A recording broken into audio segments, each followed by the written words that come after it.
I'd started out in khaki in 1914 with nothing more than a great wish to see the whole business finished. But after 3 years, I'd acquired a professional interest in the thing. I had a nailing good brigade, and a chest so full of gongs it looked like the high priest's breastplate. So you can imagine the infamous temper I was in at being recalled to England. So, how was the Somme? You came out of it with a DSO. And a promotion. Brigadier General Richard Hannay. Walter, is there a point to this? Frankly, I don't take kindly to being called away from my men when we're on the brink of a big push. Of course there's a point, and you know it. We want you back in with us. Huh? The old game. I've told you, I'm not cut out for the Secret Service. There must be someone better suited. Not for this mission.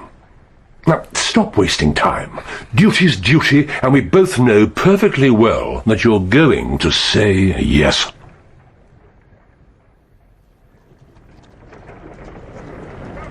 Hell and damnation!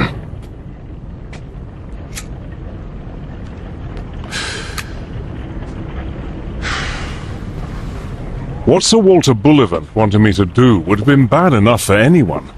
But for me, strong as a bull, sunburnt as a gypsy, and not looking my 40 years, it was a black disgrace.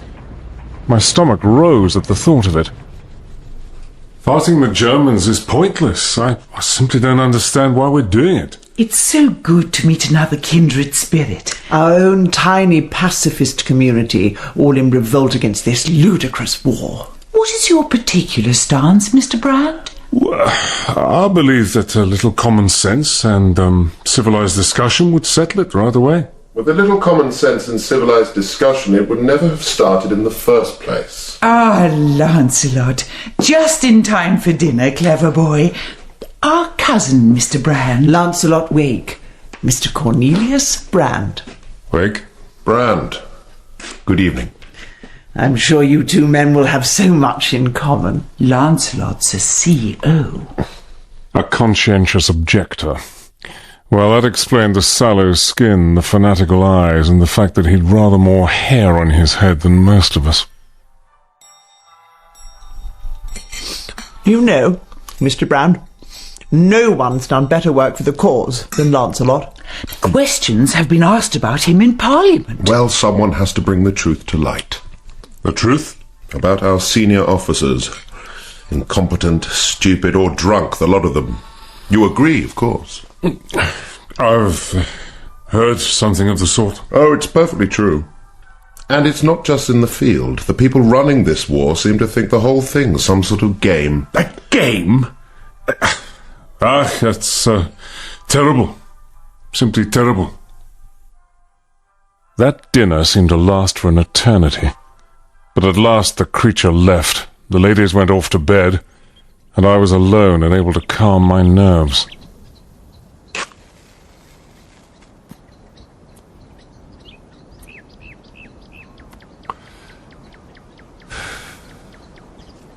Beyond the terrace, the lawn fell away, white in the moonshine, to a miniature lake. By the water's edge was a small, formal garden with grey stone parapets which gleamed like dusky marble. Great wafts of scent rose from it, for the lilacs were scarcely over and the May was in full blossom. And I understood all over again what a precious thing this little England was, how old and kindly and comforting, and how worth fighting for.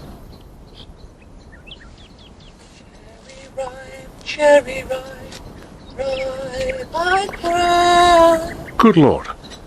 Full and fair ones come and go. She was down in the little garden, whoever she was. And as I peered through the twilight, she came out into sight. Tall, slender, very young, and breathtakingly lovely. She moved with all the free grace of an athletic boy. Cherry ripe, ripe I cry. Full and fair ones come and buy. Good evening. Good evening, sir. That was beautiful. Thank you. Forgive me, but, who are you? Mary Lamington. I live here. You do? The ladies who entertained you tonight are my aunts. Ah. And, do you share their views? Don't you mean our views? They told me you're a pacifist too, Mr. Cornelius Brand. Well, yes, that's right. I am. Right. No, my attitude is rather different. But don't you find it awkward then, living here with them? It's worth it. They're my camouflage. Your what? Shall we talk about it indoors? General Hannay?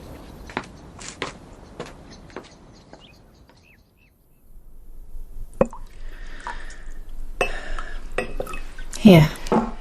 Thank you. Look. What's troubling you, General? Well, all right. You know my real name, but how can I be sure it's safe for me to talk to you? Walter said you'd be cautious. Well, forgive me, but you could be an enemy agent in disguise. You're right, I could. Very well. Let me prove my credentials. 3 days ago, you were ordered to change your identity, correct? Correct. You're a pacifist South African engineer over here on holiday, and a mutual friend asked my aunts to put you up for the night while you visit a sick relative. Yes. Not enough. How about this? In your pocket, you have a personal letter from your oldest and closest friend, a South African tracker named Peter Pienaar, who joined the Royal Flying Corps. I can tell you the contents, including the sad news about his leg. Are you willing to trust me now? With all my heart. Thank you. Now, Walter told you to expect further orders. Yes. Here they are. Firstly, you're to continue with your deception. I'd hoped that was just for tonight. I'm afraid not. It would help if I knew why I was doing it. Because you must. I can't tell you any more than that, I'm sorry. Very well. What else? Peter Pienaar used to talk about getting the atmosphere of a situation. How the devil do you know that? It's not important. That's your next task. Getting atmosphere.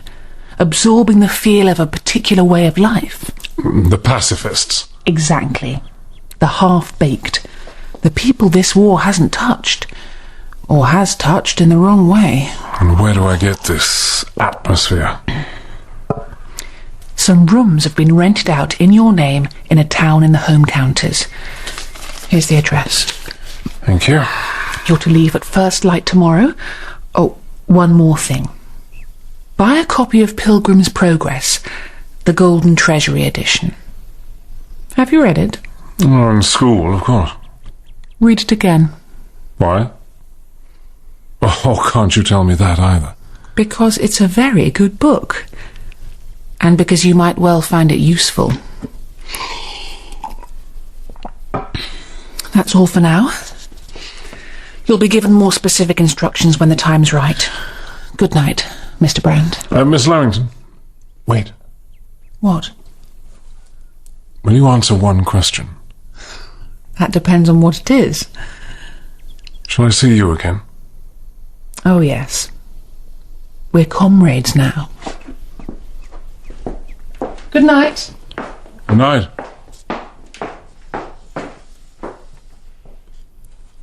Good night.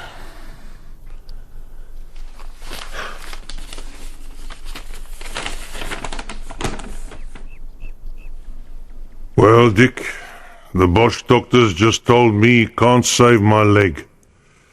No more hunting for me, I guess, or flying either. But they're treating us pretty well, and the smell of the woods behind the prison camp reminds me of home. So I reckon I could be a lot worse off. That dreadful news, mentioned so casually, had made me forget the rest of the letter. But now something struck my eye.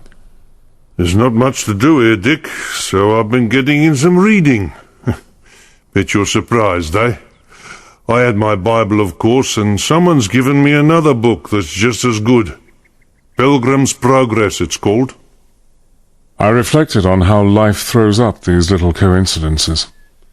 And with that thought, and with the image of the girl who'd sung in the golden twilight filling my mind, I retired to my bed, oddly comforted, and ready for whatever was to come.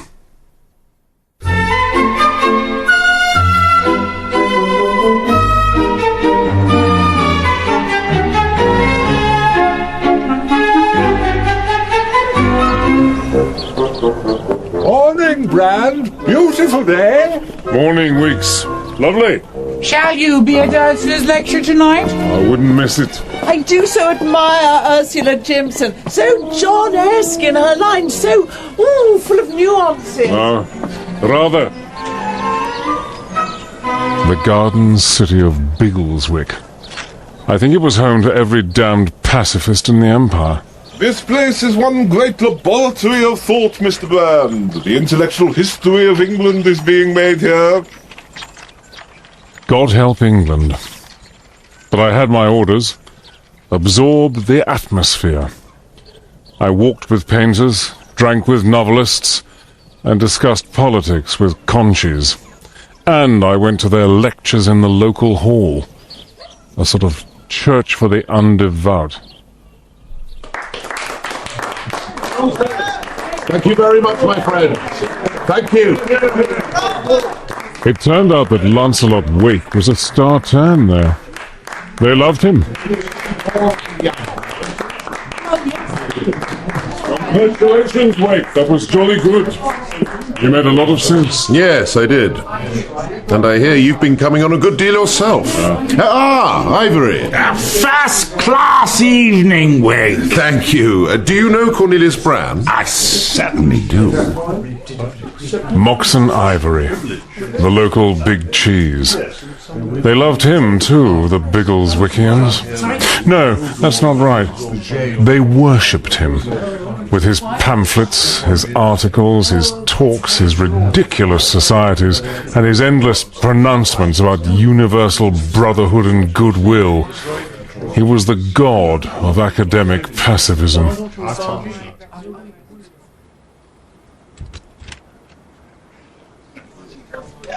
That's better.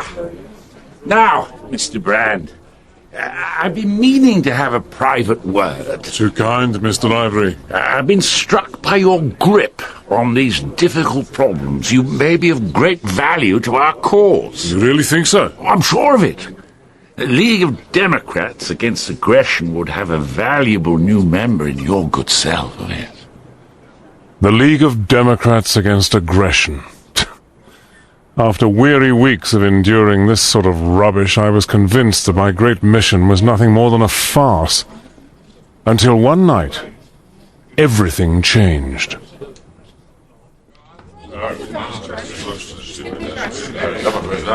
Well done, Brad. You really livened up the discussion. Good of you to say so. I appreciate it. Now, there's someone you should meet. I don't know if I can find her. My dear, come and say hello. This is Cornelius Brand. Good evening, Mr. Brand. Good evening. Moxon's told me so much about you. Really? Yes. Honestly, Moxie, you might introduce me properly. I was sorry to miss you when you stayed with my aunts last month, Mr. Brand. Mary Lamington. Pleased to know you, Miss Lamington. Likewise, sir. She unwound herself from Ivory's arm, and I tried to convince myself that this was just more of her camouflage. Then we shook hands, and I felt a small slip of folded paper being pressed into my palm.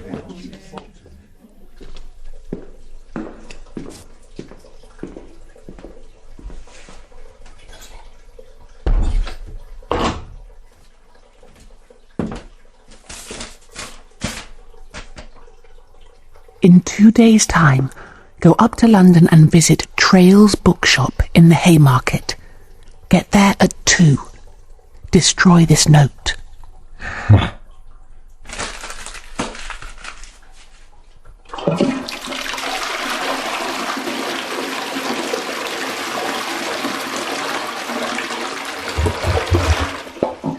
The game was afoot at last.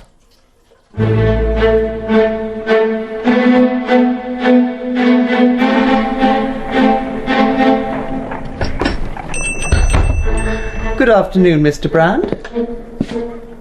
Good afternoon. Welcome to Trail's Bookshop. Thank you. The manager's expecting you, sir. First door at the top of the stairs.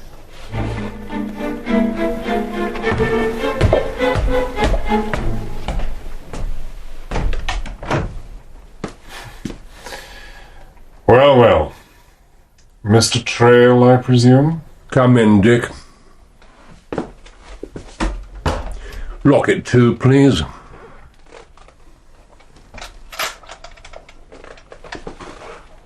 I know you're a man of many parts, Walter, but manager of a bookshop? Don't be absurd. Me absurd?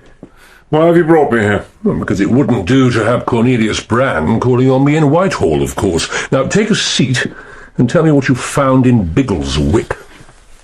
A lot of ignorance and a large slice of vanity.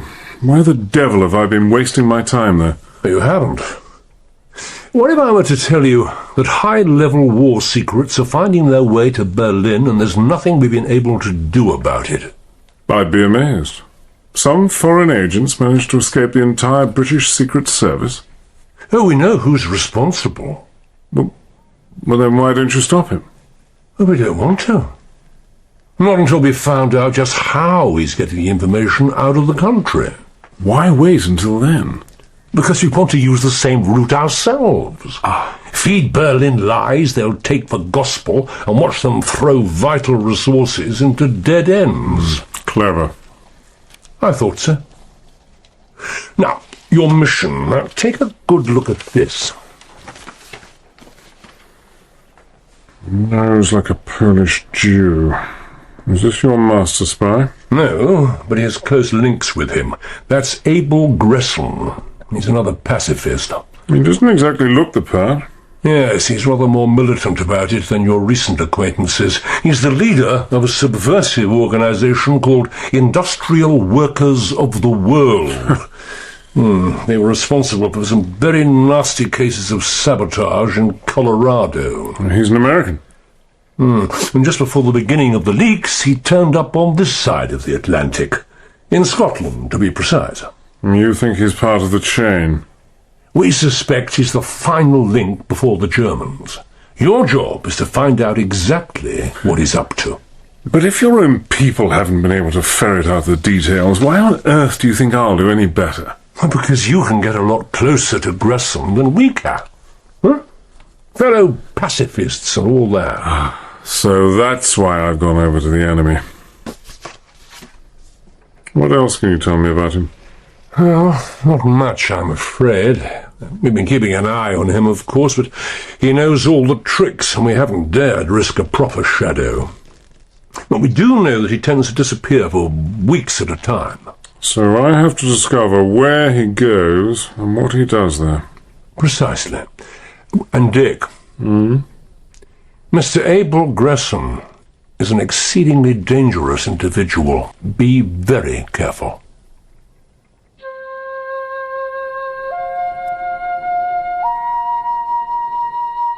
Andrew Amos, the agent Walter had appointed to be my contact in Glasgow.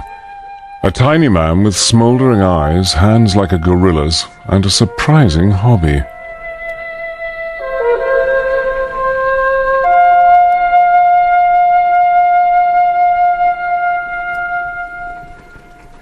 Some men say their prayers, but I like a tune. The principle's the same. Now, Mr. Brand, about your man Gresson. He's sailing on Friday as purser aboard a boat called the Tobermory. Is he, by God? She wanders every month up the West Highlands as far as Stornoway. Does he do this trip regularly? Oh, that I can't say. Still a lot more than London knew. How did you find out? Oh, I have ways and means of my own. Come on, get your hat. Where are we going? Don't you want to take a look at the man? Can I do that? I thought he'd be keeping his head down. Not exactly. Boys! Let's cool down a bit! Well, there he is. Not going down too well, is he? Dear God, they're going to kill him. No, he's away, look. Where does that door lead? There's an alleyway at the back. Stay here.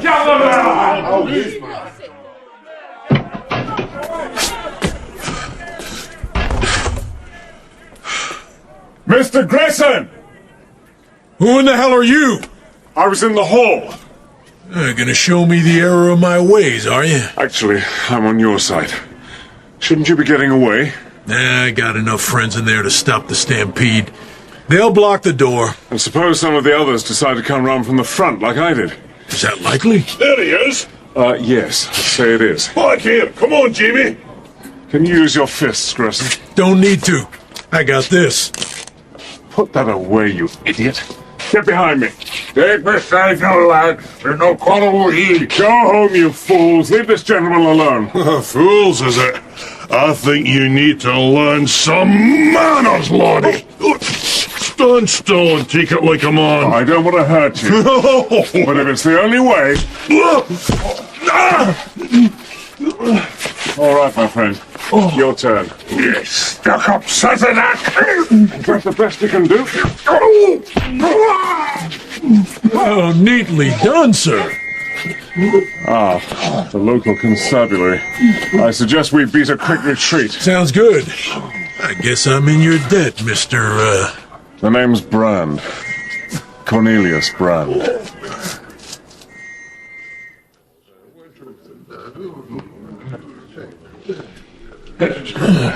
Here. Scotch whiskey. Second finest in the world. Thanks. Good health. Mud in your eye. So you're on my side, are you? Pacifist all my adult life. How's it feel to be in a minority? Well, I'm used to it. Yeah, I guess you would be. You live here in Glasgow? No, I'm just visiting. From down south? Actually, I'm just visiting there, too. I'm over from South Africa. Holiday? Partly. Mostly, I'm working for the cause. I've been staying in Biggleswick. Can't say I've heard of it. Oh, you'd like it. It's full of our sort of people. So why are you up here? My ancestors fought with Bonnie Prince Charlie. I want to see the place where he left for France. And some of the other sides too, of course. Do you believe in fate, Mr. Brand? No, I don't. Coincidence, then? Maybe. Why? Because I reckon I'm the very man to help you on your way.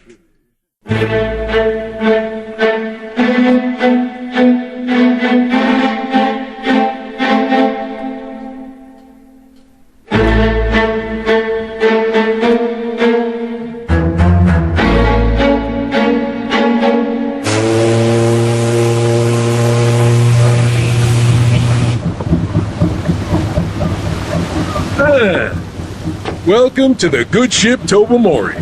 Thanks so much for arranging this.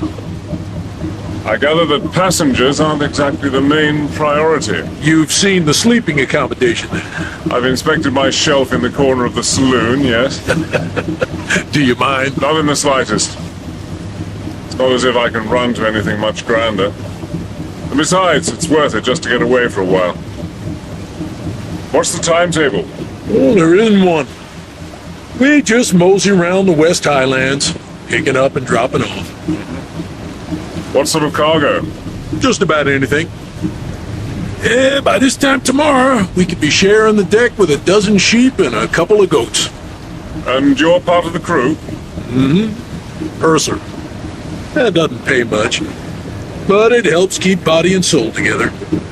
And it's a hell of a lot better than being stuck away in an office somewhere. Amen, my friend.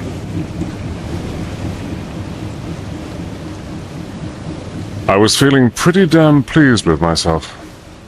After I'd saved Gresson from his thrashing, we talked well into the small hours on every aspect of the blasted anti-war movement, and my disguise had held up perfectly. I never thought I'd say it, but 3 cheers for Biggleswick and the education it had given me. Sooner or later, on one of our stops, Gresson would be leaving the boat to pass on the latest batch of military secrets. I had a shrewd notion how he'd be doing it. North of these parts, there were some fine, deep bays, just perfect for an enemy submarine to pop up at night and send a boat ashore. All I had to do was stick to Gresson like glue, and nothing in the world was going to stop me doing exactly that.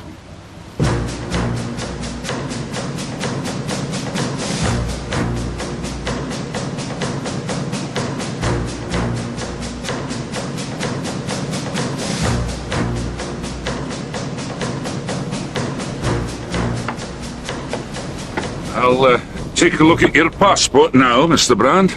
Captain? Your passport, sir, you do have one. Well, of course I do, but why on earth do you want to see it? No, sir, your local passport.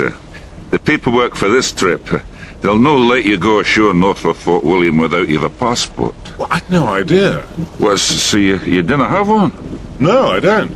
Oh, well, it's too late now. You should have applied to the military gentleman in Glasgow, I'm afraid. You'll just have to sit on this deck and admire the works of God from afar. Oh, it's a poor job, Mr. Brown. Yes, I'm afraid so. Problem? How many stops before Fort William? 2. Why? Well, that'll be my last chance to go ashore. No papers. Is that all? Come on. Men like us don't put much stock in governments and their 2-cent laws. The police up here are hayseeds. I reckon it'd be a fine game to see just how far you could get. No, I'm not up for sport. I'm gonna have to change my plans.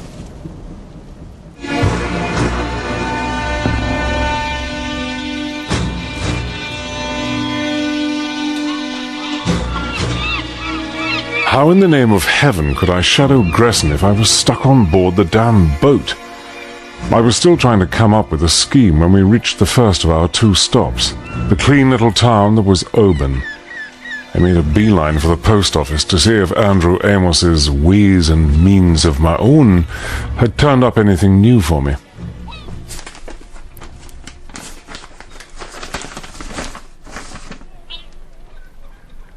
P117 stop, P3 stop, AA. What the devil? It's a very good book, and it might well prove useful. Ha!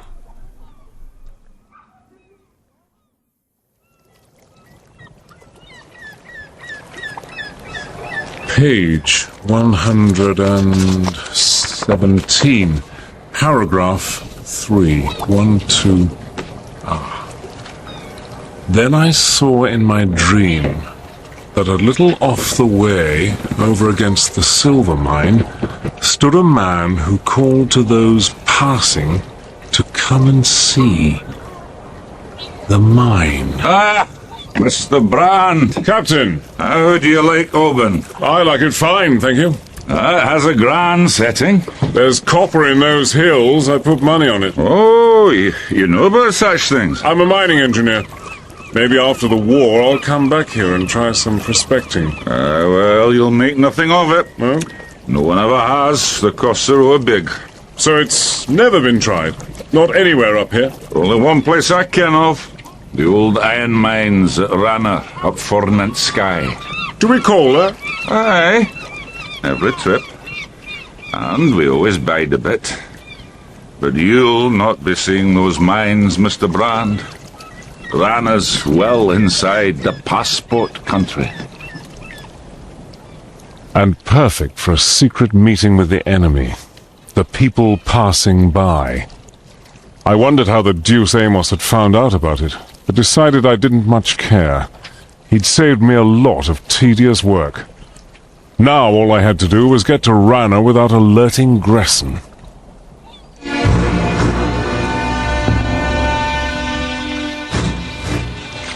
And that's gotta be one hell of a walk. Up Morven, round the head of Lochiel, and straight back down to Oban. Should be a smashing hike. And all legal, too. Well, I've said my say on that matter. What will you do after that? Back to Glasgow and some work for the cause. That's a great life, if you don't weaken. Good luck to you, Brand. Thanks. I'm sorry to see you go. Goodbye, Gresson. It's been a real pleasure. Bye. See you again. Maybe.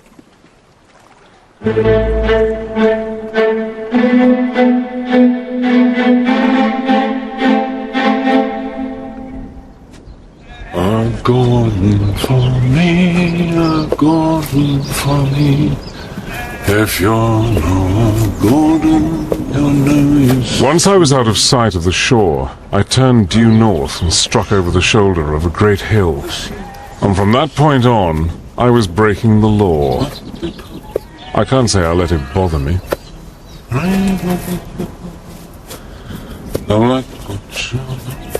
The air was crisp and clean. The landscape was pure delight. And when I stopped for a bite to eat, I had a wonderful vista of heather and bog myrtle and wood and water below me. Funny thing, though, I adored Scotland and always had. But now, for some reason, I found my thoughts straying elsewhere. Cherry ripe, ripe I cry. Full and fair ones come and buy. What the devil? Stay exactly where you are, sir. Put your hands in the air. For God's sake, man! You might have killed me! Tell me, Rock. You know a warning shot when you see one? What's your name? What business is it of yours? I'll tell you. I'm Colonel George Broadbury, the Deputy Lieutenant of this county. And the man on a walking tour is a threat, is he? He is when he's Cornelius Brand. What? Who the devil's he? Damn it, sir. I've had a wire from the Chief Constable about you. Middle height, strongly built, grey tweeds, brown hat, sunburnt. You're a very dangerous figure. My orders are to arrest you and take you back to Oban. I beg your pardon, Deputy Lieutenant. I'm not used to being pulled up suddenly and questioned. My name's Blakey. Captain Robert Blakey of the Scots Fusiliers. Home on 3 weeks' leave.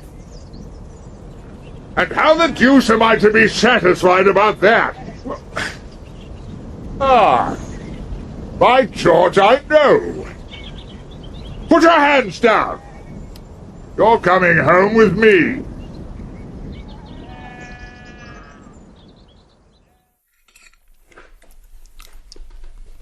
Some more wine, Captain Blakey. Thank you, Colonel. Ted? Rather. Thank you, Ben. Sorry about the mix-up, Captain. You have to admit, you fit the description. Oh, come on, Pa. So do most of the coves on walking tours up here. Grey tweeds, brown hat and sunburnt. That's practically a uniform. Please might have been a touch more specific. Well, I'm sure they did the best they could. Anyway, your father was quite right to challenge me. What's he done, this Brand chap? Can't tell you, old man. Security and all that. Something serious, though, by the sound of it. Are there any search parties out? Roadblocks? Could be. Why are you so interested? Oh, I don't know. Always fun to have a bit of excitement to spice up one's leave. I'll tell you this. If you had been Brand, and you'd made a run for it, I'd have been well within my rights to shoot you. Good job the boy here says you're pucker. I knew he'd be able to tell a real soldier from a blasted fake. Well, what a fantastic coincidence that you actually know people from my outfit, sir. Not really. Your brigade was just across the river from mine at Arras. It was good to hear news from the front. You'll be back there soon. And if this blasted leg heals properly. Looks well on the way to me. Thanks, sir. I have to thank you too, Blakey. For what, Colonel? For cheering up the boy. He was moping a good bit. Your coming's been a godsend. Which is how I came to spend that night between clean sheets and to eat a Christian breakfast. I set off next morning, offering silent thanks to the old colonel for respecting a fellow officer and not bothering to ask for my papers, and wondering just why Cornelius Brandt was so suddenly a wanted man.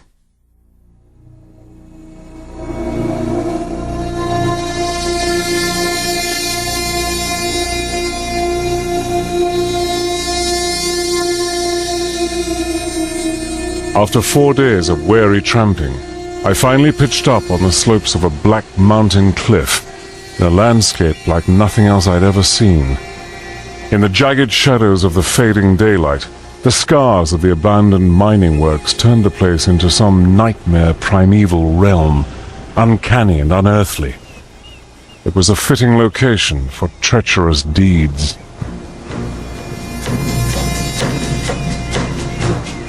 Across a narrow stretch of water lay the Tobermory. And there, right below me, was Gresson, walking straight for the cliff face. My nerves were tight. I got quite a shock when he suddenly disappeared right in front of my eyes. Then I pulled myself together. A cave. He's waiting in a cave, of course. Good God above! Wake! Brand!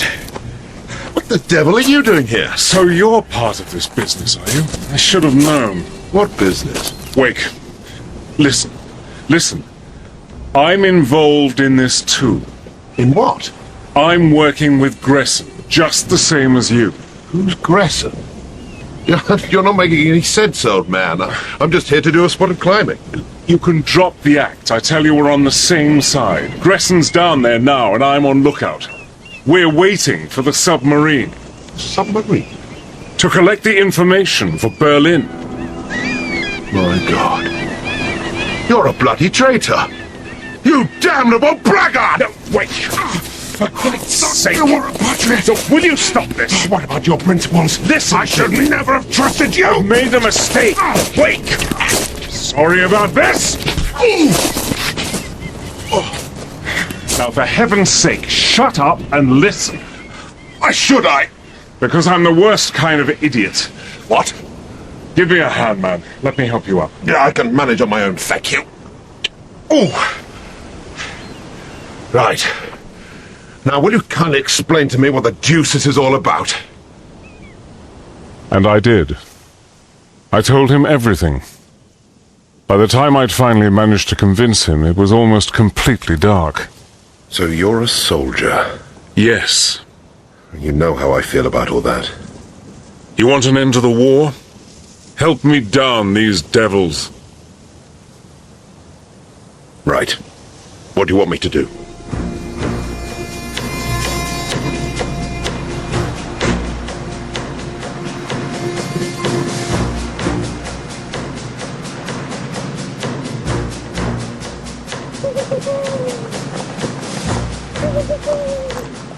Well done, the pacifist.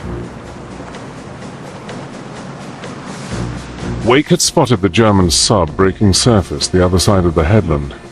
I pulled back even further into the tiny pitch-black crevice by the mouth of the cave and hoped I wouldn't have to wait long. I didn't.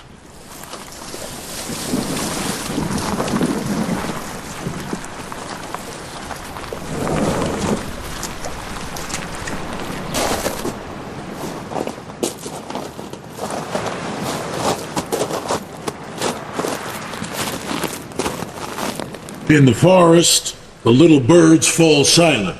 Just wait, for soon you too shall be at rest. Welcome, friend. You have the goods. Yes. Excellent. I bring you a message. The caged birds understand. And the wild birds? The wild birds fly free.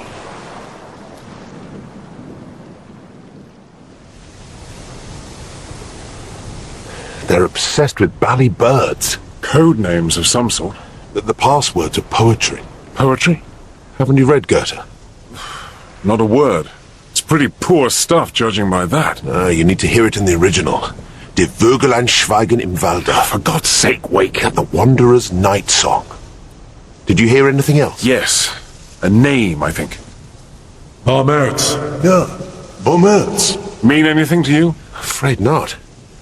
Was that it? No. There was one more thing. Something vital.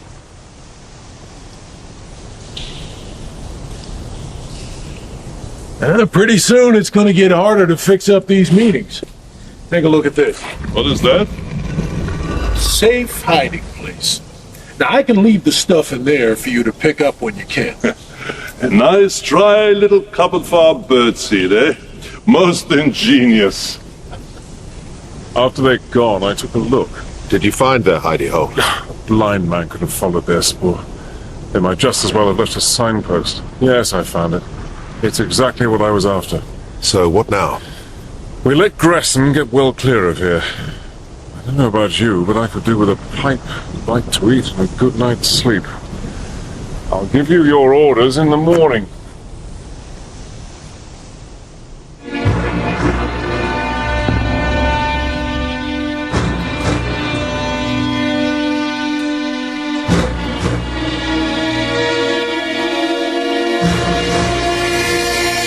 Ready? Ready.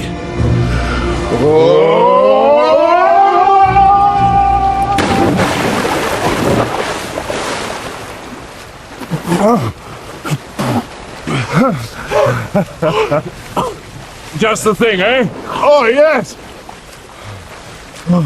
You don't get this in Biggleswick.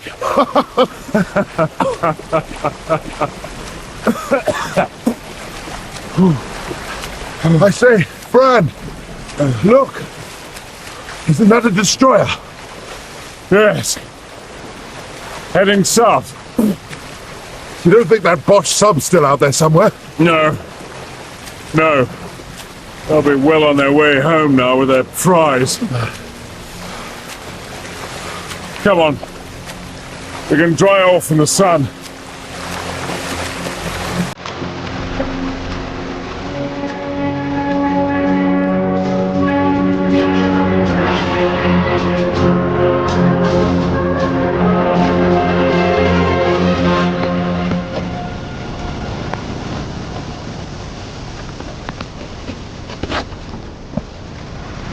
Right.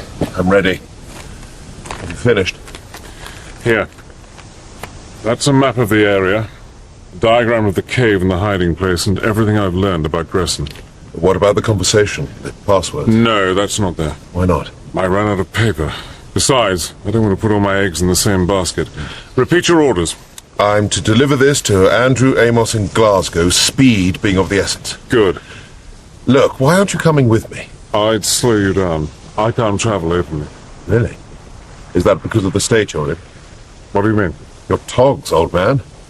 Frankly, you look slightly less respectable than Charlie Chaplin. Oh, hadn't occurred to me. No, that's not it. Oh, well, your business, not mine. What will you do after Glasgow? Back here? No, this place has lost its sanctity. I'll be going home. I'll get to Amos as quickly as I can. Here's something to think about on the way. Last night, you were in the front line. No, more than that. You were in no man's land, face to face with the enemy. You went over the top. That's one way of looking at it. Well, good luck to you, Hannay. One last thing. Yes? If anyone tries to take that map, eat it!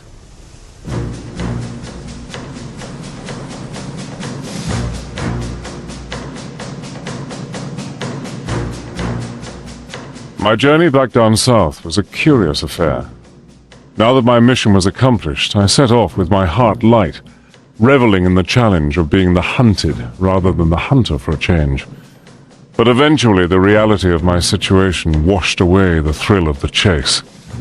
I found myself reduced to sleeping in the shadows by day and creeping along deserted byways by night.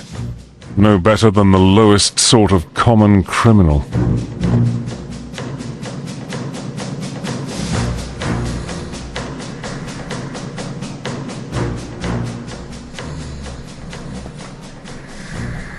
Amos. Amos. Oh, for pity's sake, wake up! You damn burgling heathen. Quiet, man. It's me. Mr. Brand? Wait.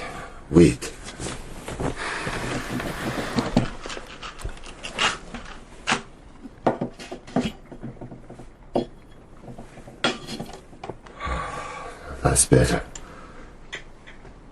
Oof, man, you're not very respectable in your appearance. What? What have you done to your breeks and boots? Never mind that. Did you get the papers? Are they safe? Aye, they are. They're heading to their destination in sure hands. Thank God. Your man with the extravagant hair said you'd information in your heat to get to London. Yes. You'll not find that easy. You're wanted by the law on both sides of the border. In England too. You're posted as a dangerous criminal. What you been doing? Walking the Highlands without any papers. This goes way beyond that, I'm thinking. Well, there's been nothing else. Then you've powerful enemy somewhere. Still, there's no sense in fretting. There's more urgent things to attend to. You need a change of clothes and a new identity. And a good wash, if you don't mind me saying it. I'll see what I can arrange.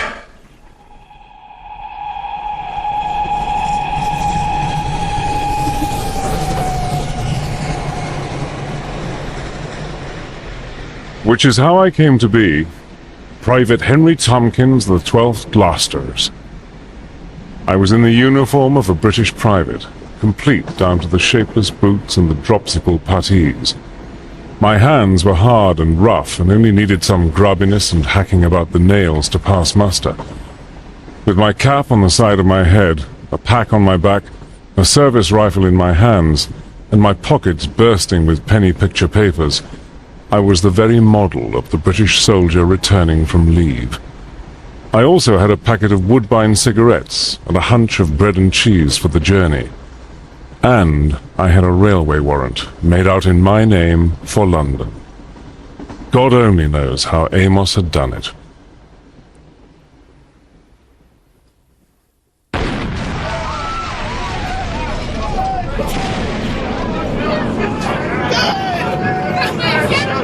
What the devil? What's the matter, love?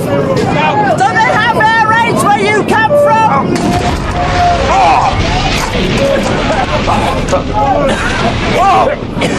Yeah, that won't do you no good. Come on, get up! There's a tube station round the corner!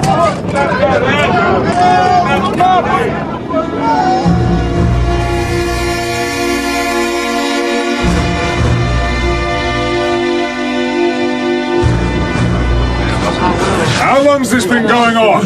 Too bloody long. They're bombing innocent civilians. It's indecent. They're coming over again. No. We should get these people further inside. Oh no, they want to watch. Can't blame them.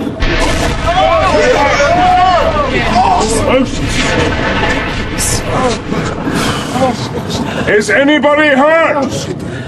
Excuse me. Excuse me. Are you all right? Yeah, I'm fine, thank you. Just a little shaken. What about you? You're bleeding. Hold a bit of glass, old boy. Show me. Oh, it's not too bad. Give me your hat. Beg pardon? Hold it there. Oh. Press down. Harder. That'll stop it till you get some proper help. Oh, thank you. Anyone seriously hurt? Oliver, there's a man in the back way. Where? Let me through. You don't know what's wrong with him. There's no blood. Oh, it could be shock. Now listen to me. You're safe in here. Nothing can hurt you here. You tried that, mate. He just lies there. Help me turn him over. Don't think you'll let us. Well, we won't know unless we try, will we? Come on, old chap. Oh, no! No, don't fight me, man. Let me see if you're all right. That's the way. You ready? Right you are, Squire. 1, 2, 3! Good Lord. It's you. All right. Lie still. Let's have a look. No. I don't think you're badly injured. Oh, my God. My God. What's wrong with him? Is it bad?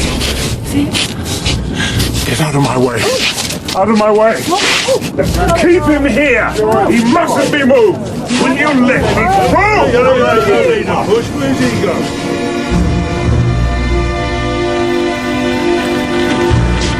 Hey, you! Get back inside! What? No, I can't. You'll do as you're told, soldier boy. You want to get yourself killed? Look, Constable, I have to get to Westminster. No, it's too late. He'll be at home.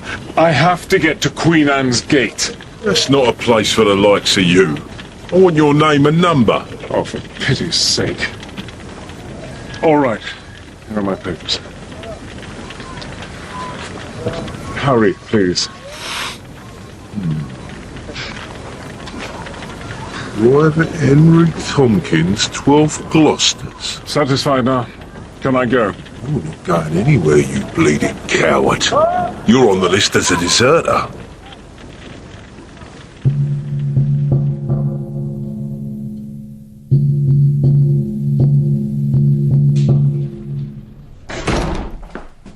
Who's in charge here?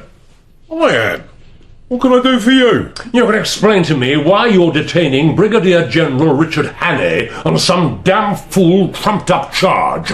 Yeah, well, he says he's a brigadier, but that don't make him one. How'd you know about it anyway? I know because he bribed one of your cleaners to make a phone call. Now you listen to me. I am Sir Walter Bullivant, and I can have the Chief Constable here in 10 minutes if I so choose. And if Dick Hannay doesn't walk through that door in less than 60 seconds, that's exactly what I shall do. Am I making myself perfectly clear?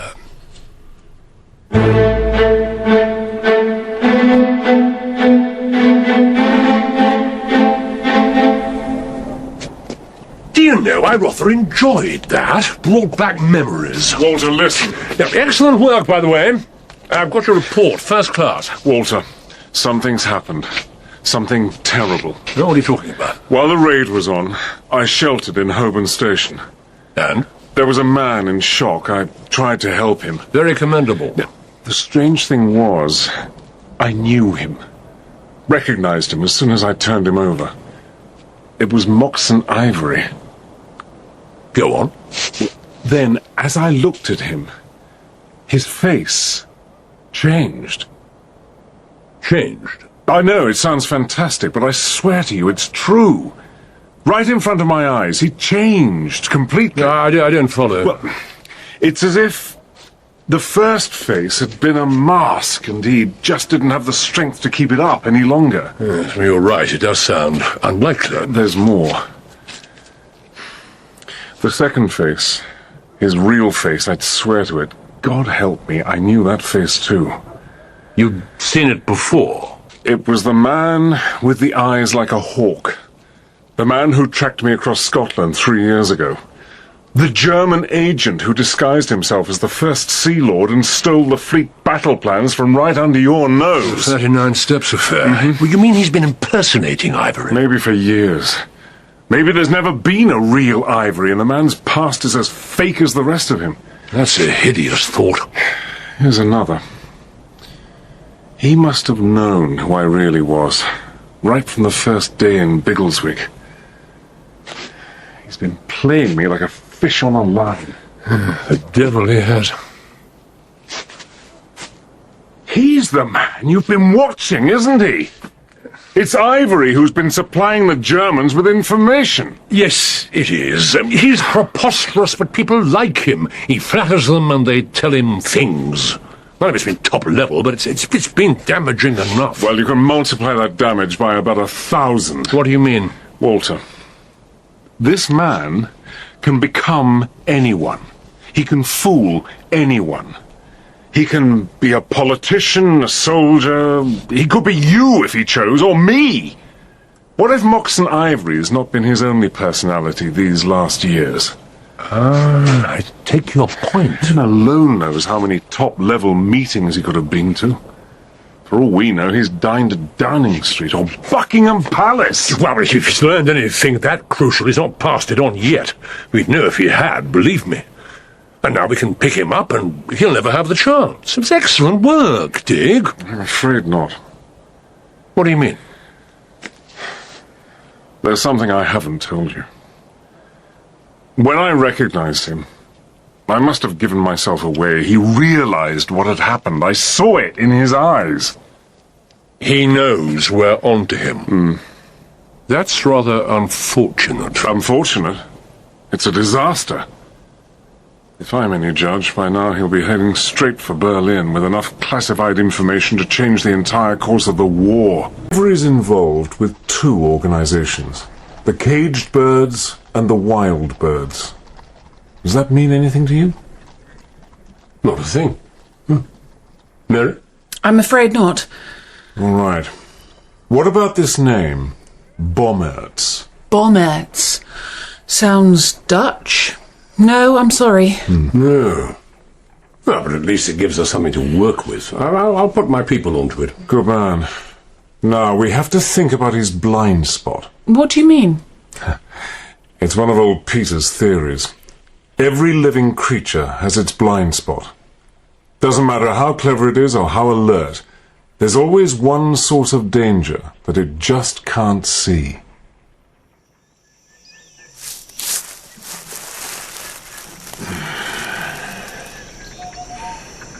Find that one spot, and you've got cover better than any bush or rock. And then, Dick, you move in for the kill. And I'll tell you just what Ivory's blind spot is. It's me. I'm the one person in the world he can't fool with his disguises. But he did fool you at first. Because I wasn't looking for him then. I'm on my guard now. I'll always be able to recognize him. I can't explain why, but I know I'm right. Excellent, excellent. And that's not his only weakness. Oh? When you saw him in that tube station, you said he was terrified. Huh? Good Lord, that's right. How the deuce could I have forgotten? Well, he's obviously not a man who scares easily, so this must be some fundamental flaw, a soft spot in his brain, that's something about the air raid triggered. Now, let's see, the air raid, the crowd, the noise, confined space, it's hard to know, but it's something to bear in mind, even if we can't make use of it. It proves he's not invincible. Well said. I might have something. My dear? I think I caught a glimpse of the real man too. The man behind the mask. Huh? When was this? Last week. His face didn't change, but suddenly, just for a moment, he wasn't Moxon Ivory anymore. He was someone deeper, more real, more truthful. Yes, that's exactly how I felt. He said something to me then, and I honestly believe he really meant it. What was it he said? He said he loved me, and he asked me to marry him.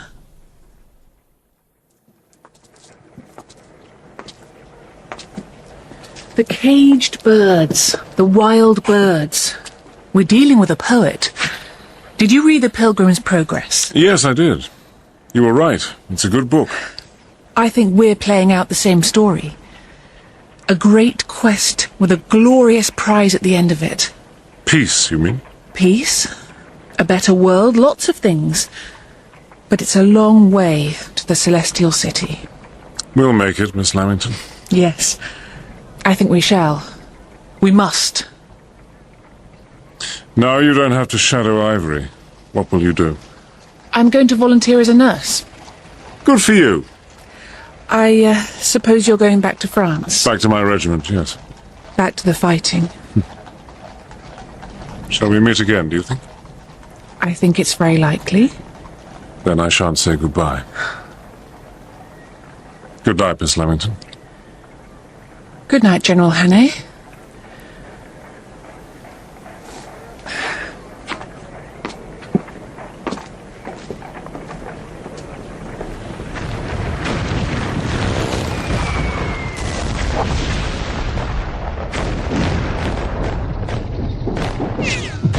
I returned to the front on September the 13th, 1917. The thing was desperately grave, and our prospects were none too bright. The Boche was getting uppish, and with some cause. I won't enlarge on the fighting. It wasn't very distinguished. As far as my personal quest was concerned, there was only one occurrence of any real note.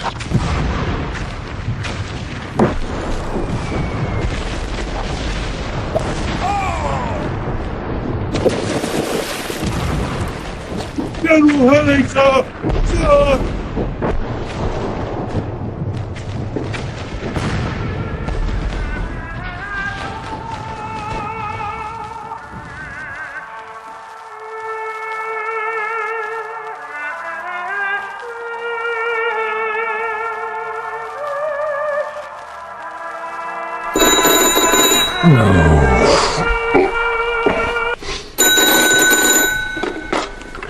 Bullivant.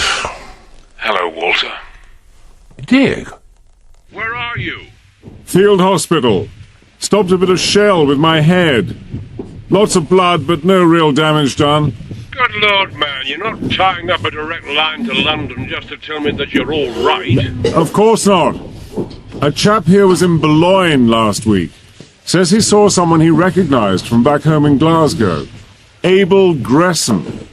Well, he probably did. Preston's over there with the latest party of Labour delegates seeing the war firsthand. Are you serious? I assumed he'd been arrested and interned at the very least. Oh, we thought there was a chance he might try to contact our mutual friend.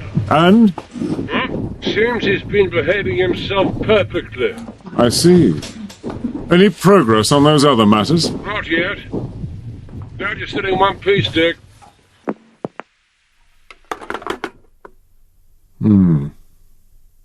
I'd trust Walter Bullivant with my life, but he hadn't met the man. If Gresson had been behaving himself, I was odds-on favourite for the next pope. The medical chaps fussed about it, but as soon as I could, I discharged myself and motored over to GHQ. I wanted to see the chap in charge of those inspection tours. Amelia Gorbooth, General. And do please say it. You weren't expecting a woman. Well... Oh, I'm used to it. We seem to be acceptable over here as nurses, but that's about the limit. We are capable of other things, you know. Oh, believe me, I'm well aware of it. Well, I wish you'd spread the word. Now, what was this information you wanted? I'm interested in someone who was on the most recent Labour visit. An American, name of Gresson. Ah, yes. Quiet, well-mannered sort of chap. Apparently he stood on Vimy Ridge and wept. Wept? 170,000 dead, General, and God knows how many of theirs. That ought to make any man weep, don't you think? We had to gain the ground. Well, you succeeded. Congratulations. Is that everything? Did Gresson blot his copybook at all? Not once. Unless you count missing one of the visits I'd planned. What happened? He was taken ill on the road. Had to be left in a village and picked up on the way back. Where was that? Do you remember? Of course I remember. Tiny little place called Eaucourt St. Anne. There it is, sir. Just north of Douvecourt. Slap bang on the main route to the Picardy front. There'll be troops and transports through there every hour of the day. Yeah, not the place for a quiet life. No. But just the spot for a bit of espionage. All right, Forbes. Back to HQ. Sir.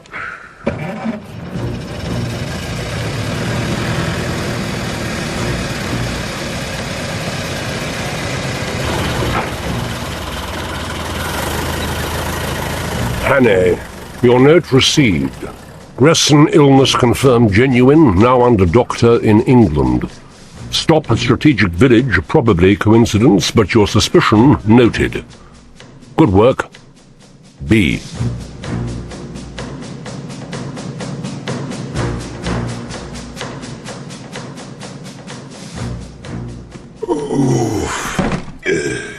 Well, Monsieur le Général. Encore Sainte-Anne. Thank you, Monsieur le Prefect. Some of these records go back several hundred years. The hamlet itself is of little note. The only feature of any interest is the chateau. Ah, yes, here. Thank you. It dates from before Agincourt, but it fell into ruin and was rebuilt by an American. Just enough to rent it out and make money. Americans. Quite a list of tenants over the years. They come for the shooting of the house. American, English, French. Why did it stop? Oh, it did not stop, monsieur. Well, the last entry's 1912. Impossible. Show me. You see? Some imbecile must have been asleep. I remember it well. In 1913, the chateau was taken by a maker of wool from Lille. He has the lease for 5 years. He lives there? No, he visits only seldom. Is he there now? No, the place is empty. Closed up. Merde, I have to do everything myself. His name has to be on the register. Jacques Beaumertz.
Good Lord. Hello, General.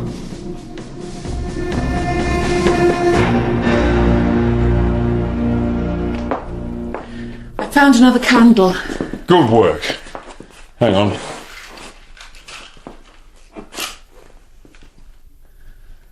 That's better. Yes. Now, what on earth are you doing here? I didn't even know you were in France. I'm working at Douvecourt Hospital, and I discovered who's renting this chateau. Ah, the mysterious Monsieur Beaumertz. Ah, you've been busy too. How did you find out? It's a long story. Then tell me later. I don't want to hang around here more than I have to. There's something about this place. Yes, it deserves the fire from heaven. Have you found anything? This is the only room that isn't closed up. Look at this desk. It's empty. But you see this?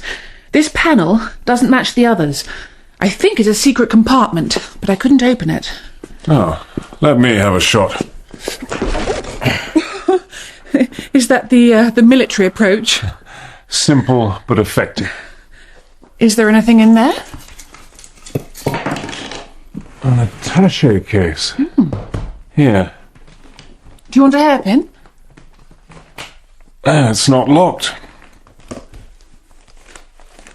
Looks like pages from newspapers. Some notes. And this. Is it a money bag? No, it's not. Listen, I want you to do exactly as I tell you. Why? What's wrong? Move away very slowly, right away. But why? Please just do it. Yes, of course.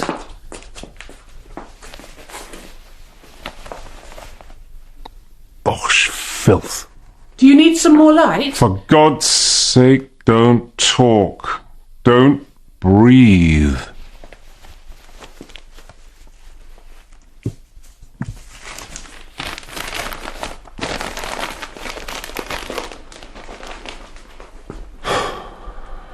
All right. It's safe. You can come back. What What on earth is it? The Hun have been dropping it from their planes. It's anthrax powder. Oh, my dear Lord. I don't know what it's doing here. I think I do.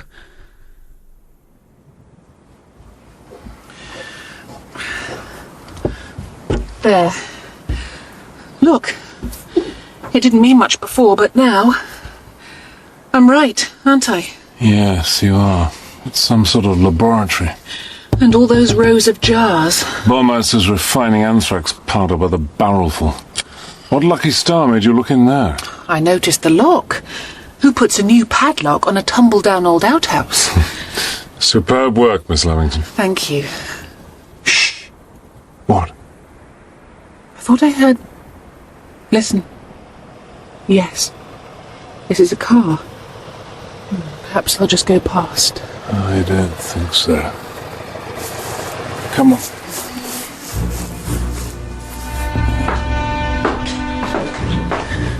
I've got the case. I did the best I could with the panel. Quiet now.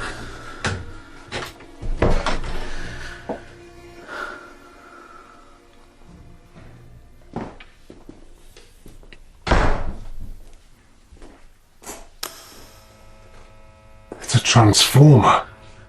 Must be one of those big portable lamps. Exactement comme vous l'avez commandé, Monsieur Beaumont. Bombets. I'm going to take a squint through the keyhole. Be careful. Stay in here. Whatever happens, keep back out of sight. What you going to do? This. Que faites-vous? Déposez votre arme. Good evening. This is an odd place to meet again, Mr. Ivory. Vous savez quoi faire? Oui. Ivory? You, woman! Put that light back on! Au revoir, Monsieur Hannay! Ah! Ivory! Oh! Ivory! Damn! Blistering hell and damnation! The woman's got away too, I'm afraid. I tried to follow her. But this place is like a warren. She's probably just a servant. Not important. Oh. So... Bombets is Ivory. Or I suppose they're both someone else. Whoever he really is. Was it another new face? Completely. But I was right. He couldn't fool me. I should have shot him the moment I laid eyes on him. Except you couldn't have done that, could you? Enemy or not, you had to give him a sporting chance. I was a fool. Oh, no, you weren't. Come on. Let's get somewhere more civilized.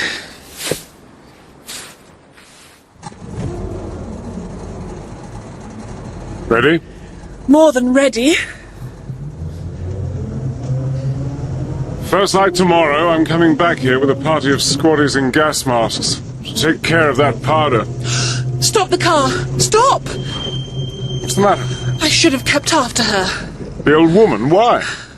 Look! It must have been their emergency plan. Destroying the evidence.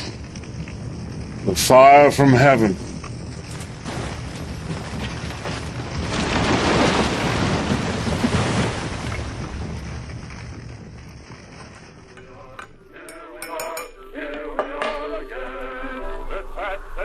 And Tommy and Jack and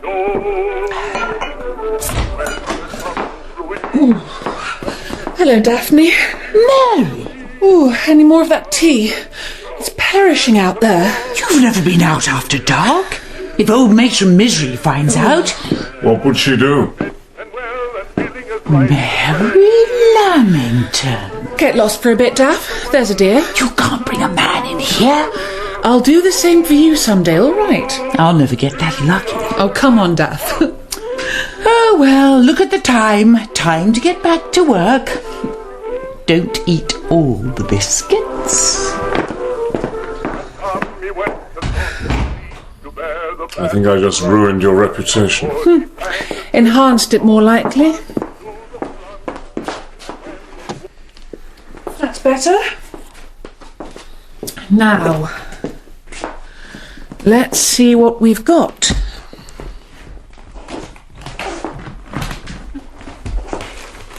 That's right. Newspaper pages. Frankfurter Zeitung, Der Große Krieg, some French ones, Italian, and British too. Just single pages. Why would Ivory have these? Look, Gussiter's deep breathing system. Abolish all ills, mental, moral and physical. What about it? Gussiter's Tifa Atman system. Sistema di respirazione profondo. You're right. It's on every one. The same advertisement. Dashed odd with a war on. It's been happening for weeks. You knew about it? Each time it appears, it's slightly different. We think there are hidden messages, but none of Walter's chaps can figure them out. It's a real enigma. Did you know that Ivory was involved? No. It means they're even more important than we thought. What have you got there? No, it's just pages of gibberish. Words, numbers, dates, formulas. What do you make of it? Oh my gosh. You know what it is? We have to get this to Walter straight away. I think it's the key to the code. The case went off to London, and barely a week later I was out of uniform again with new orders. Report for special duties. To Paris. This is a surprise. Can you really afford to be away from your desk? Well, it does the department good to be rid of me for a spell. Keeps them on their toes, wondering just when I'll get back. Now, let me bring you up to date. Is it, safe to talk here? Maxine? Safest place in the world. If you want to keep a secret, talk about it in the middle of a crowd. To the end of the war. The end of the war. Now, your sickly friend, Mr. Abel Gresson. Let me guess. He's made a miraculous recovery. Not exactly. Aim! Fire! That's quite a step from letting him motor his way around France. What happened? We decoded the messages. So it was the key. What did you learn? They turned out to be the intimate correspondence of the wild birds. You've pinned them down at last. Yeah. Grissom was a member. We pulled him in for questioning, but I'm afraid he wasn't feeling chatty. But who are they? Or do I mean what? The Germans have hundreds of spies spread out all over Europe. We've known about them for years, of course, but we've only just cottoned on to their code name. They're the Stubenvogel. The caged birds. It's a good label. They can't make a single move without specific orders from Berlin. But there are others, agents who are outside the bars. They're so top secret they don't even know each other's real names, and they're licensed to act on their own initiative. The wild birds fly free. Recruited from all nations, supremely intelligent and deadly dangerous. For the first time ever, they're about to gather. They're coming together from all over the world. A joint operation. Either that, or a pooling of knowledge too sensitive even for the code.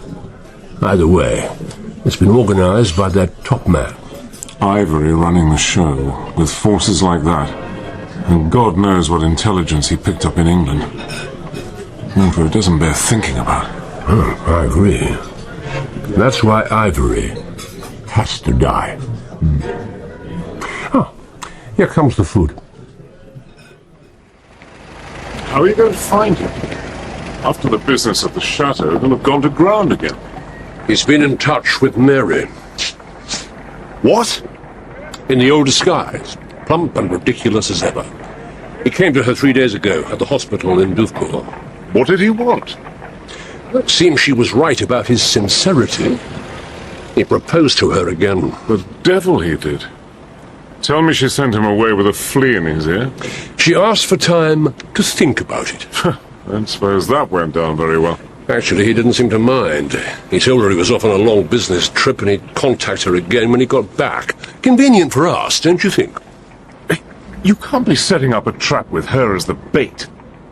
Well, I'll grant you it isn't pretty, but war isn't pretty. Nothing we do is pretty. Not pretty? For God's sake, suppose he gets wind of who she really is. How can you put her in danger like that? Dick, have you ever thought about the effect the war's had on a lot of women? Can't say I have, no. Then let me tell you. Mary Lamington's 18 years old. If things had been different, she probably would have turned into a sort of silly, simpering debutante who blushes when she's spoken to. But thanks to this war, she's seen real life. And death, too. She stood side by side with agony and triumph, and you've seen what that's done to her, how superb it's made her. Now she has a chance to do a great service for her country. Would you deny her that? No. No, of course not. I'm glad to hear it. And there's one more thing you should know. What? It was Mary herself who came up with the plan. While Mary was waiting for Ivory's return, I had my own rather humbler job to do. I was on the move again, this time to Switzerland.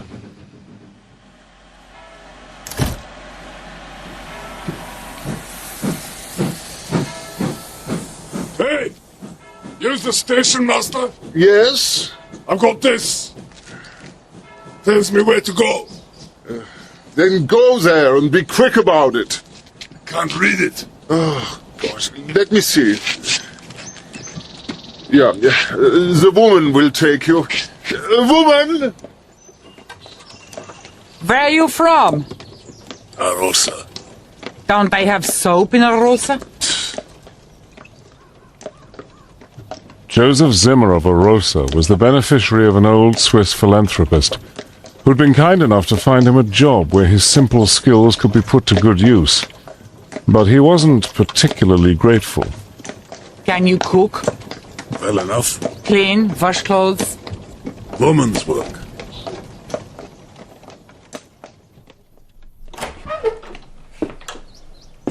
This it? Keep your voice down.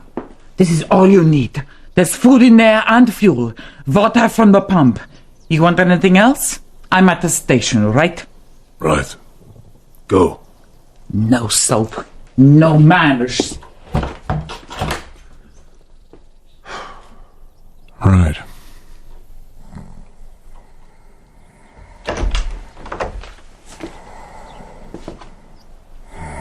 Hello?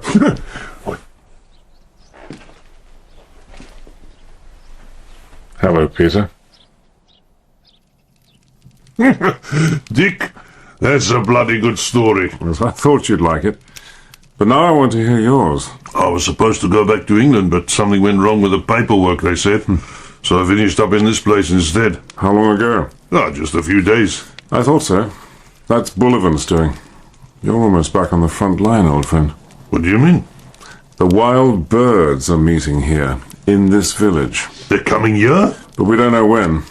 I'm here to spy out the land and wait for developments. You're my camouflage. What's so funny? I never thought I'd see the day you were my servant. Well, I never thought I'd see the day you needed one. Oh, well, these things happen.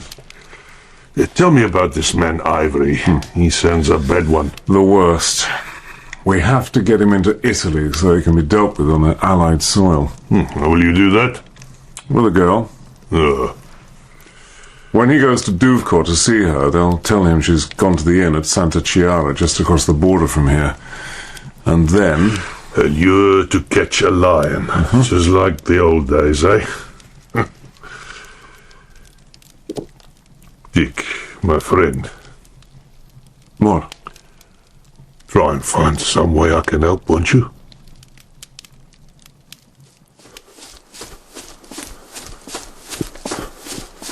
We fell into an easy routine. Every morning I'd lift Peter into his bath chair and take him down into the village or round the lake, and we both look out for anything suspicious. In the afternoons, we'd wrap ourselves up and sit outside the cottage and talk about the war. Tell me about the big battles. Have they got Lynch yet? No, he's still flying. He's a white man, that one.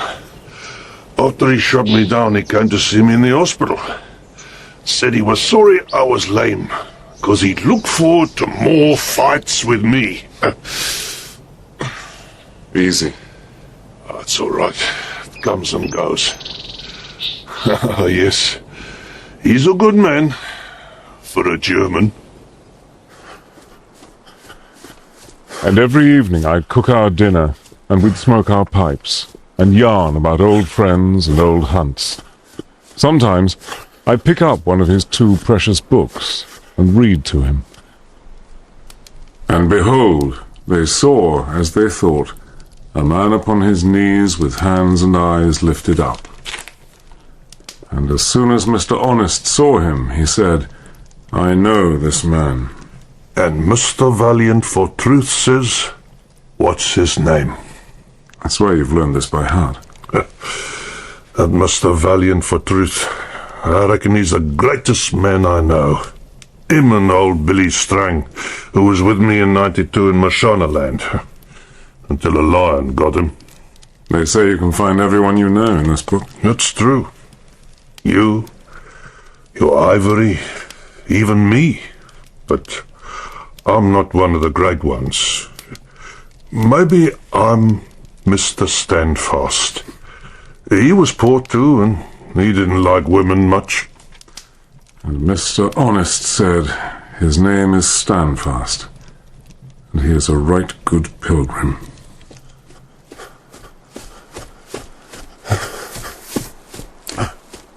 And at night, after I'd put Peter to bed, I'd slip outdoors and have a run, up through the snow-laden pines to the ridges, till I stood on a crest with a frozen world at my feet. And my gaze always was south, for beyond a peak with a point like a needle lay the Staub Pass, and just beyond that was Italy, and Mary.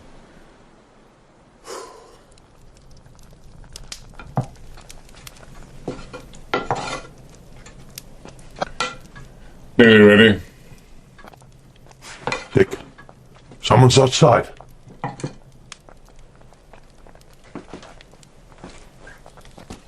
Who's there?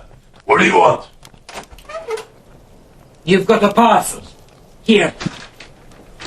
If it's full, I hope it chokes you.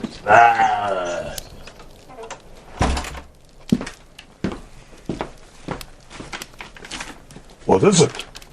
Posted in a rosa. Nice touch, Walter. New socks. From Joseph's auntie. So thoughtful. And inside the socks, away from inquisitive eyes... One of the wild birds has been brought down. An American agent has taken his place. Their rendezvous is an empty house called the Pink Chalet. Meet him there on the 13th at 9:15 p.m. He knows your real name. His is Clarence Dunn. Destroy this note. B.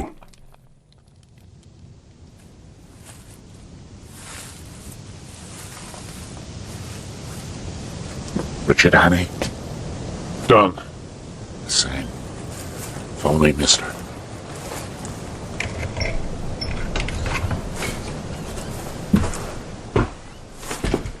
This way. Now stick close. Can we have some light? No, it's too risky. We'll have to feel our way. Come on.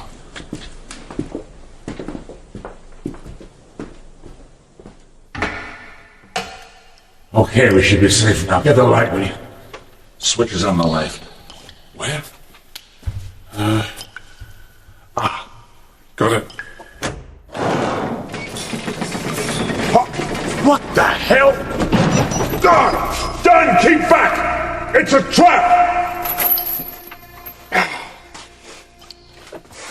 A trap? I can't bloody well move! Well, goddamn them filthy Bosch. You simply can't trust them at all, can you, old man? Ivory. For almost the final time, thank God, I'm so tired of that ridiculous posturing fool.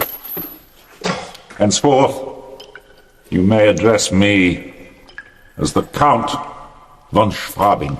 So that's who you really are. I might have known. What precisely do you mean by that? Count Otto von Schwabing. You will speak that name with respect. Respect?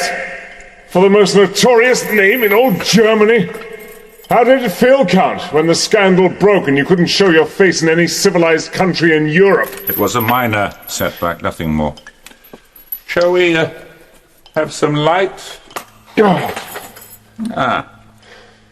as with all minor setbacks, a solution was quickly found. I have dined with your king. Did you know that? Also your prime minister, a man of the most unbelievable tedium, but so useful, so informative.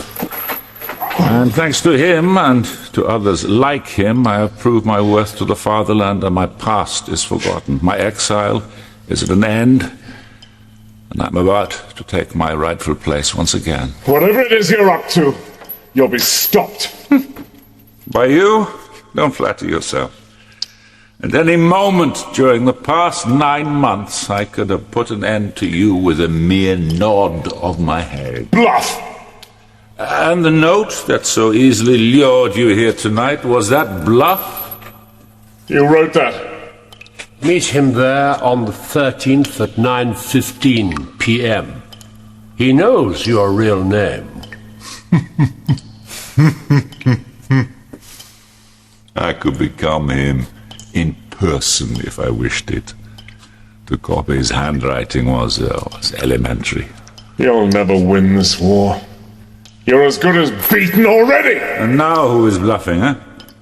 3 days from now, thanks to the efforts of myself and my associates, we shall be in a position to utterly destroy the entire right wing of the British Army. In a week, Boulogne and Calais shall be ours, and then Paris.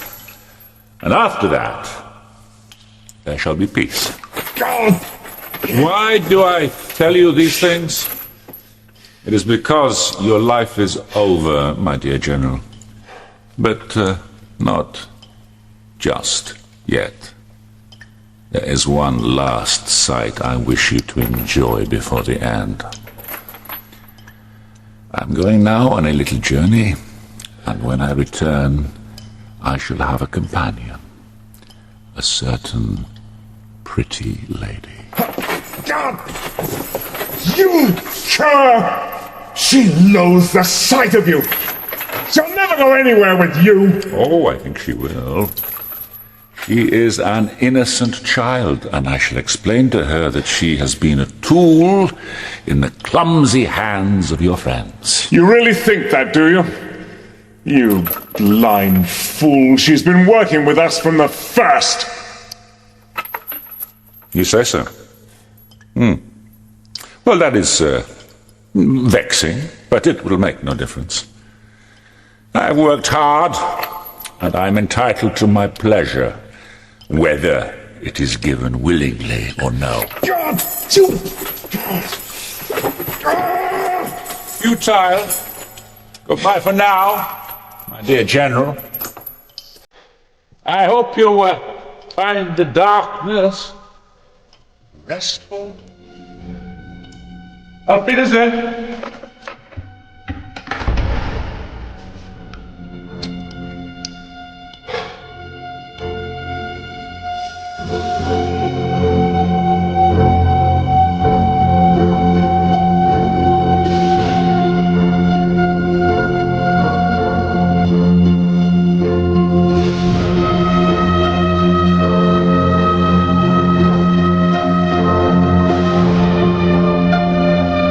Happily, it's just as difficult to be a coward as it is to be a hero.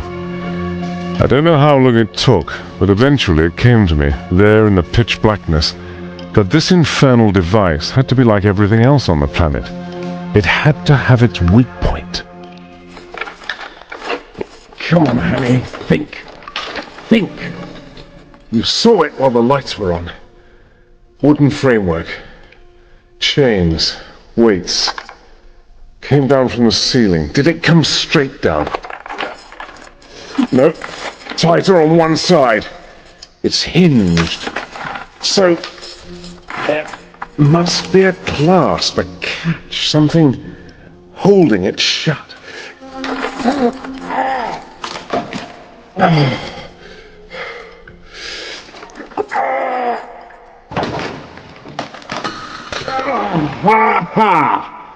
Well, I'm not beaten yet, von Schwabing. It was like something out of Conan Doyle.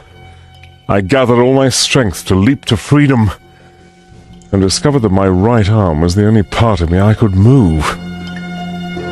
What's that they say about counting chickens? Just a tick. I offered heartfelt thanks to the genius who invented the portable electric torch. By its feeble beam, I examined the thing that was on top of me. The catch I dislodged was one of a dozen or more. Blast!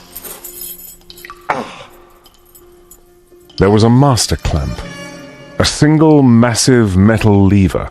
Spring that, and I'd spring myself. And my torch wasn't the only thing I got in my pocket.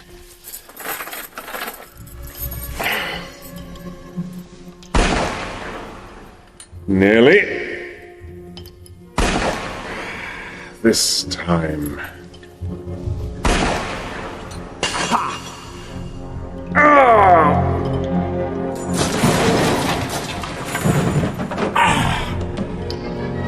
And I was free.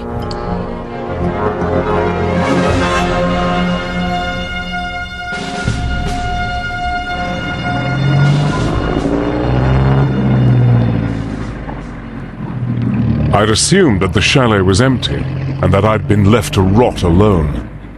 I was mistaken.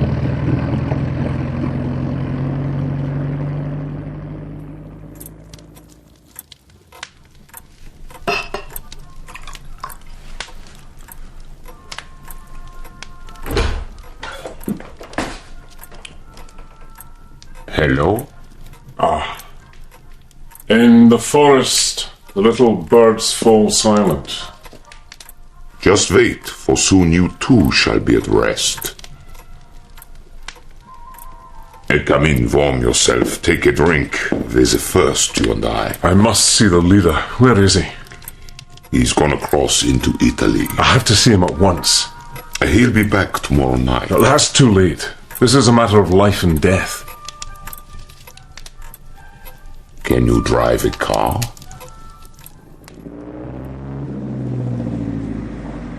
And so I found myself in a mighty Daimler with a forged frontier pass in my pocket.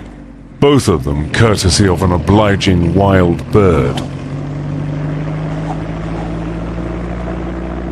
If Ivory wasn't expected back until tomorrow night, it meant he'd other business to attend to than just collecting Mary. Please God I might still be in time.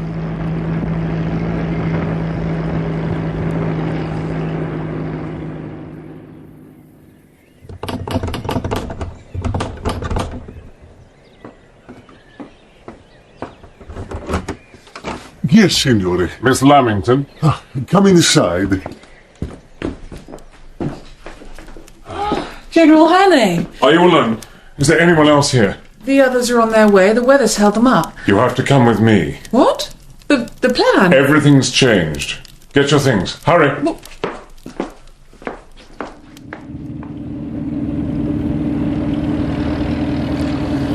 I don't understand. I'm sorry, but I had to get you away. Ivory could have been there any minute. Already, but... You weren't expecting him until tomorrow, yes, I know. Somehow he got wind of the plan. God knows how. Where are we going? Switzerland. St. Anton. What about the others? I left a note at the inn. So he's escaped us again. Now of all times. Oh, it's a catastrophe. Yes, Mary. I'm afraid it is.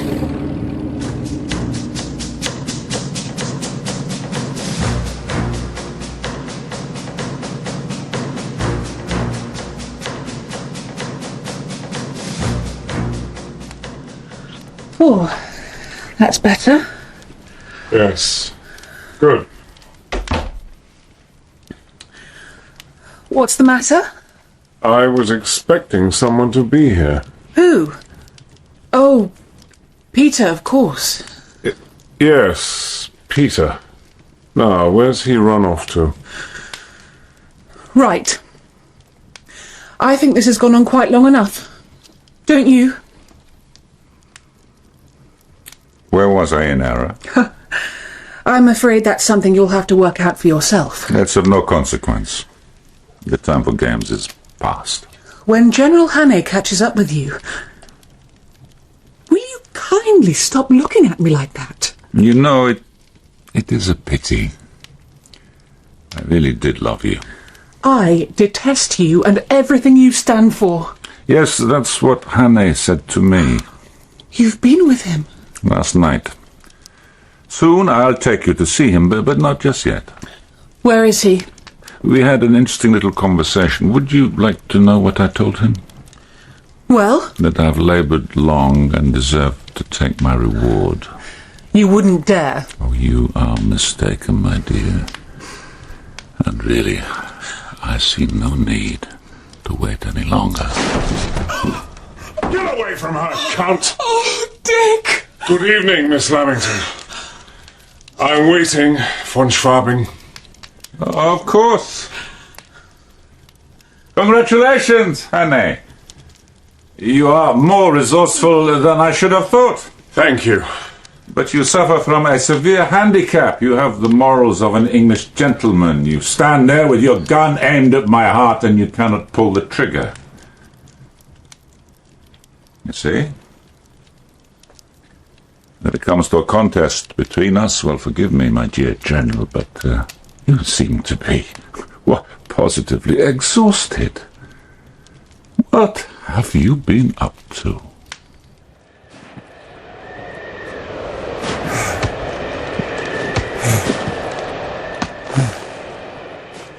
None of your dashed business.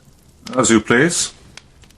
But it seems to me that I can get away from you now just as easily as I did once before. And the next time I advise you not to come charging to the rescue alone. Is not alone. Peter! I'm no English gentleman. You bloody Bosch murderer! Whereas I am. Walter! So, I'd have to let my less inhibited friend there do the actual shooting. Just say the word. No, you cannot shoot me here. This is neutral ground. I demand to be handed over to the Swiss authorities. Oh, I don't think so. Terribly unfair to give them the burden. Wouldn't you say so, Dick? Terribly. Then, what is to happen to me? If you're going to kill me, be so good as to get on with it. We're not going to kill you. It's no longer necessary. You'll have a fair trial. I see. But first, Dick?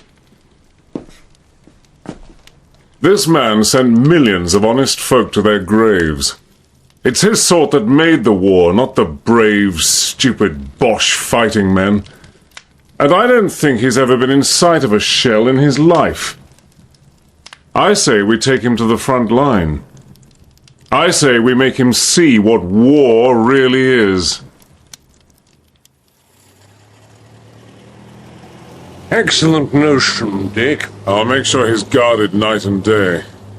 He won't slip through our fingers again. No, I must get in touch with GHQ. He told me about this grand plan of theirs. Surprise attack on the whole right wing. We picked up most of the wild birds on their way here. Several of them felt like talking. It's all been passed on to the Commander-in-Chief. So the plan's been foiled? Yep, we can't go that far, I'm afraid. And without Ivory's chums and their information, we should have blunted its claws at least. Well, let's hope so. Well done, Walter. Well, von Schwabing was right. You do look done in. Now, let's get back inside. Is he gone? Safely away. Walter conjured some troops out of thin air. Just one of my many talents. Have a try this brandy, Dick. Walter.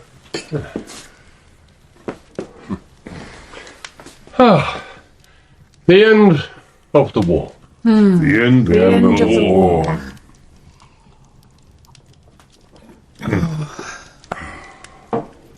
Speaking of appearing out of thin air... When you didn't come back, I got worried. Thought maybe I ought to go and get help. I found him crawling his way to the station through the snow. Bless you, Peter. But what the deuce are you doing here? I came to pick you up and take you to Santa Chiara for the operation. Of course, we didn't know that Ivory was several steps ahead of us. How did you find out? Oh, he broke into this place and discovered one of the wild birds sitting by the fire, drinking this excellent brandy and listening to an extremely poor performance of the Blue Danube. He decided to tell us what was going on. And you lay in wait for us. He's good at that. Very good. I'm looking forward to hearing exactly what happened in Italy. Not now. Why not? Well, because now, Mr. Pienaar, I think we should take a proper look around this place and see what there is to be found. Really? Really. Let me help you. See you later, Dick. Here. Thank you.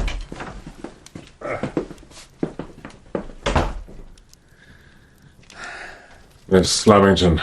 Oh, you should be sitting down. Here, let me help you. Thank you. Tell me what he did to you. He thought you were out of the picture. He was mistaken, that's all that matters. I followed him across the Alps.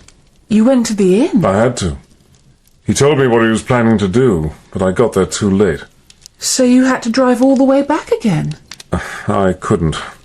Just as I got there, I skidded down a bank and wrecked the car. Oh, then how on earth did you get back here? Oh, God.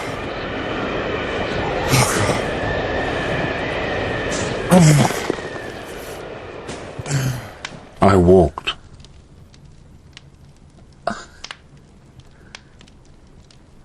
That's the most... Thank you. Thank you so much.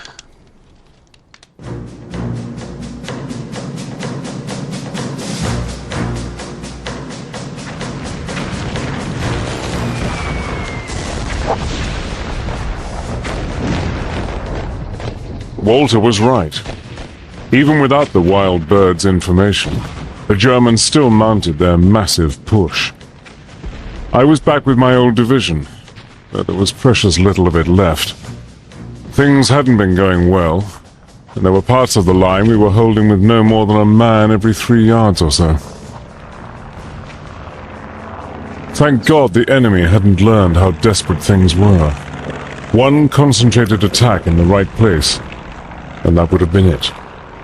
But our pilots were magnificent, driving back the German scout planes before they had a chance to spy out the truth. Someone told me that Peter had asked to come into France and be billeted at one of the flying stations with his old comrades. I caught a glimpse of him on his way there, in a flying corps wagon with a batch of young lads, puffing his pipe and looking a mighty happy man. Well, he's acting very strange, General. I don't think he knows where he is. Has he said anything? Not since they brought him here. Von Schwabing, can you hear me? I don't have time for this. Watch him like a hawk, Forbes. It might be a trick. Sir! Hannay. What? Before the trial, What about it? do the English torture their prisoners? No. They're gentlemen. What's wrong with him, sir? He's lost everything he ever knew, Forbes. He's always been powerful, always at the top. Now, he's nothing. I wasn't there when it happened. Von Schwabing had been moved again, right up into a battle zone. The sort where each side could almost reach out and grasp each other's hands. And somehow, he got away from his guards. Hilfe! Hilfe! Ich bin Deutsche! Deutsch! Ich bin gekracht von Strabinger!